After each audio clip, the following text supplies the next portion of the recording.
வீரவணக்க பொதுக்கூட்டத்திற்கு அண்ணன் சாரம்பக்கா கணபதி அவர்களை முன்மொழிந்து பிரபாகர் ராஜா அவர்கள் 2 நிமிடங்கள் உரையாற்றுவார்கள். மாவட்ட இளைஞர் அமைப்பாளர் விரும்பாக்கம் சட்டமன்ற உறுப்பினர் பிரபாகர் ராஜா அவர்கள் உரையாற்றுவார்கள்.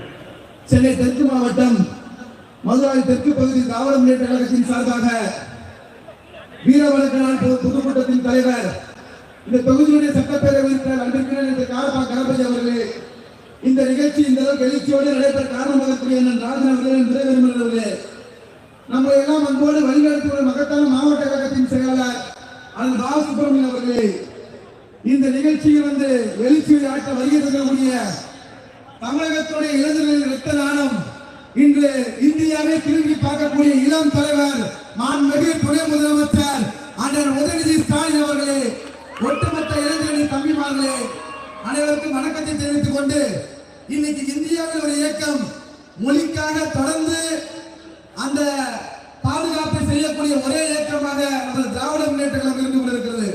குறிப்பாக நம் தேகத்திலே ஒரு சின்ன தீக்காயம் பட்டால் கூட நம்மளால் தாங்கிக் கொள்ள முடியாது. ஆனால் இன்று நாம் வீர வணக்கம் செலுத்தக்கூடியவர்கள் தங்களே இந்த மொழிக்காக அர்ப்பணித்தவர்கள், இந்த தமிழ் மொழிக்கு செம்மொழி அந்தஸ்தை பெற்று தந்த ஒரே தலைவர் ஐயா கலைஞர் என்ற மகத்தான தலைவர். இன்று அவர் வழியில் கழகத்தின் தலைவர் அவர்கள் தமிழ் உரிமைகளை, தமிழ்நாட்டின் பாதுகாப்பை ஒரே தலைவராக பாதுகாத்துக் கொண்டிருக்கிறார்.